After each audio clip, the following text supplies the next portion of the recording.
Señores estudiantes, mi nombre es Rafael Comte Guerrero, soy su docente en la asignatura de Fundamentos del Derecho. Esta materia resulta, como su nombre lo indica, fundamental, importante, a los efectos de entender, de ingresar en este mundo extraordinario, maravilloso e interesante de lo que es el derecho. Podríamos hablar muchísimo al respecto, pero vamos a tratar de resumir en los siguientes conceptos. ¿Qué es el derecho? Hay muchísimas definiciones al respecto, pero bien podríamos decir que es el orden en el caos. Una sociedad necesita de la norma jurídica, necesita del derecho para la convivencia en común. Lo contrario sería la anarquía, el desorden, en la cual cada cual haría lo que quisiera hacer. En ese sentido, el derecho pone orden en esa situación. Establece la norma de convivencia en sociedad que permite relacionarnos entre todos. En ese sentido, cabe, por ejemplo, hacer una reflexión fundamental que ustedes tienen que tener clarísimo desde el principio del estudio de su carrera. La norma jurídica. En ese sentido, cabe señalar y establecer una diferencia fundamental en lo que es la norma moral, la norma social, la norma religiosa y la norma jurídica. ¿Por qué? Porque la norma moral tiene una circunstancia que hace relación a lo que cada cual de nosotros y en la sociedad en la que nos desenvolvemos en el momento histórico en que esto sucede, tiene la consideración de moral. Y en ese sentido la sociedad, la ecuatoriana no es una excepción, ha ido cambiando a lo largo del tiempo. El concepto de moral de nuestros antepasados en el pretérito es diferente de lo que tenemos ahora y con toda seguridad será diferente de lo que tenemos en el futuro. El concepto de moral que se tiene en una sociedad como la nuestra versus lo que se tiene en otra sociedad como por ejemplo el Medio Oriente, el islamismo, otra consideración. Sin embargo, de que las normas se entrelazan unas y otras. Por ejemplo, la norma social. La norma social en la cual hay unas normas mínimas de etiqueta, de cómo sentarse en la mesa, de cómo saludar, de ceder el puesto en una dama en un bus. Todos esos son normas de orden social. Tanto la norma moral como la norma social hace cuenta de la particularidad de cada ser humano. Y por su incumplimiento, en el mejor de los casos, lo que dará lugar es a que haya un rechazo de la sociedad, una calificación de lo que resultó ser moral o inmoral, pero no más allá. ¿Qué pasa con la norma religiosa? En el Ecuador, por ejemplo, está consagrado la libertad de cultos. El Ecuador dejó de ser ya hace mucho tiempo, desde la Revolución Liberal de Alfaro en 1895, dejó de ser un Estado confesional y pasó a ser un Estado laico. Por lo tanto, la norma religiosa da cuenta también de la particularidad que cada persona tenga de lo que la creencia religiosa que tiene. Por lo tanto, quien profesa la religión católica o quien profesa la religión evangélica tendrá diferentes normas a seguir. Asimismo, aquellas personas que no tienen ninguna religión o que son ateas no tendrán en consideración la norma religiosa como la norma que guía su vida. Eso, en el peor de los casos, podrá suponer una crítica de aquellos que consideran que tiene que llevarse a cabo la norma religiosa. Pero lo que sí resulta de cumplimiento obligatorio, imperativo, que tiene la característica de ser coercitiva, es la norma jurídica. El incumplimiento de la norma jurídica supone una sanción.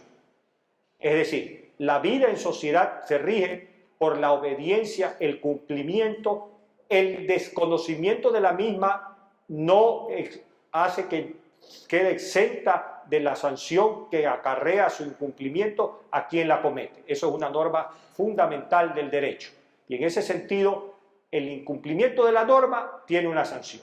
La autoridad hace que a necesidad de que la norma jurídica sea respetada, su incumplimiento tiene un carácter coercitivo. Esa es una cuestión de orden fundamental. Otra cosa que tenemos que hacer relevancia es que el Ecuador es un tiene como antecedente el derecho romano, a diferencia de los países anglosajones que tienen, como Estados Unidos, Inglaterra y demás, que tienen el derecho anglosajón. ¿Qué quiere decir eso? Que en esos países prevalece la jurisprudencia. En nuestra legislación, como que tenemos como antecedentes el derecho romano, que será otra materia que ustedes van a estudiar, hace prevalencia lo que dice la ley, la norma jurídica. En ese sentido, también tenemos que señalar, y eso lo vamos a profundizar en el estudio, cuáles constituyen las fuentes del derecho. Hay varias fuentes del derecho. Por ejemplo, la fuente tal vez más trascendente y conocida es la ley. La ley es una decisión soberana en la cual personas que tienen una representatividad de la sociedad dirimen, toman la decisión para la cual establecen un cuerpo de leyes que son las que tienen que ser observadas en la sociedad. Con algunos preceptos fundamentales, como por ejemplo decir que la ley manda, prohíbe o permite. Toda ley cumple con una de estas tres exigencias. Manda que se haga algo, prohíbe que se cometa determinada acción o permite que alguna situación se lleve a cabo. Otra fuente del derecho es la costumbre. Por ejemplo, una cosa que vale la pena destacar, ¿cómo ha sido el proceso de lo que se ha dado en llamar la unión de hecho? ¿Qué pasaba en el Ecuador, especialmente en la costa y en el sector rural del litoral? Las parejas no contraían matrimonio, vivían en unión sin contraer matrimonio. El legislador sabiamente encontró que había necesidad de normar jurídicamente este hecho de la costumbre y por lo tanto elevó la unión de hecho a la categoría jurídica de tener exactamente las mismas consideraciones que el matrimonio para los convivientes y para sus hijos. Inclusive la norma jurídica ha ido evolucionando, porque eso es una característica fundamental de la norma jurídica. Está en constante cambio y evolución, es dinámica, no es estática. Por eso, por ejemplo, fíjense ustedes que la unión de hecho era antes entre personas de diferentes sexos, decía la Constitución, entre hombre y mujer. Quienes vivan por lo menos 2 años tendrán unión de hecho. Ahora la legislación ya cambió, ya no tiene que ser entre hombre y mujer, puede ser entre personas, dice. Por lo tanto, puede perfectamente darse la unión de hecho entre personas del mismo sexo. Inclusive las normas en ese sentido evolucionó y llegó al punto en el cual ya no es necesario esperar los 2 años, sino que es cuestión que una pareja, hombre, mujer, hombre o entre mujeres, se acerque ante un notario, ante un juez y indique que se encuentran bajo la figura jurídica de la unión de hecho.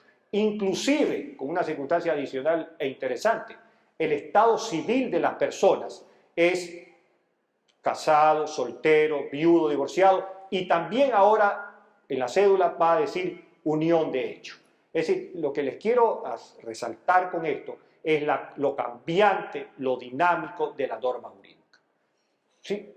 Claro, el Ecuador tiene sus particularidades y en ese sentido hace que determinada norma jurídica sea particular a la circunstancia del Ecuador.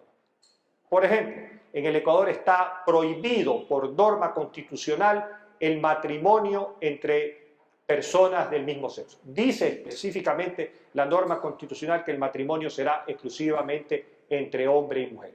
Eso no pasa en otros países. No muy lejos de nuestra frontera, en Argentina, ya es posible el matrimonio entre hombre y mujer. La adopción, dice la norma constitucional que la adopción solamente puede ser entre personas que han contraído matrimonio, es decir, no podría 2 hombres que están en unión de hecho adoptar.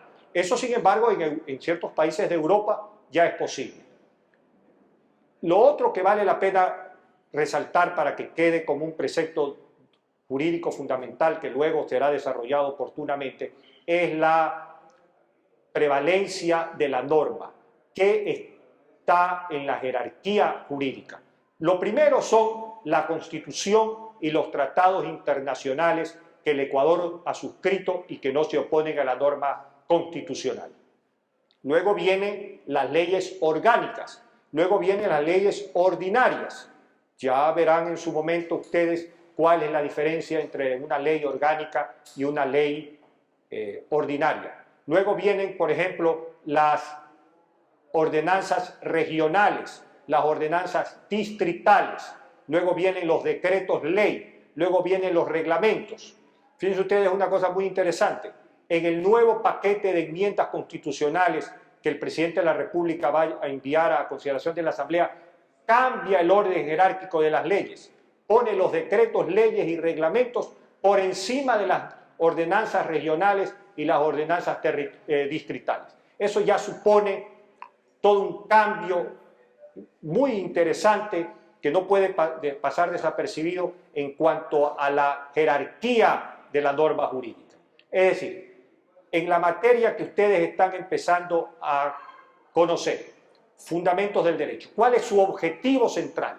El objetivo central de la materia es que darles a conocer a ustedes el conocimiento necesario, básico, fundamental, inicial y elemental para entender de qué se trata el derecho, cuáles son sus fundamentos básicos y cuál es el resultado del aprendizaje que esperamos que ustedes estén en condiciones, al terminar el estudio de la asignatura, de distinguir varias consideraciones que hacen relación a la materia del fundamento del derecho. Estar en posibilidades de discernir la diferencia fundamental entre la norma jurídica y los otros tipos de normas, cuáles son las fuentes del derecho, cuál es la importancia, en dónde radica la razón de ser del estudio de esta extraordinaria carrera que ustedes han escogido, que da cuenta de consideraciones de orden fundamental que tienen que ser observadas en nuestra sociedad. Nos estaremos viendo, cuenten conmigo en el sentido de estar abierto al intercambio de criterios, al debate de ideas siempre enriquecedor, en las cuales mutuamente estaremos aprendiendo, yo de ustedes y ustedes de mis modestos conocimientos, pero siempre en la línea de introducirlo en este maravilloso mundo que es el derecho. Muchas gracias.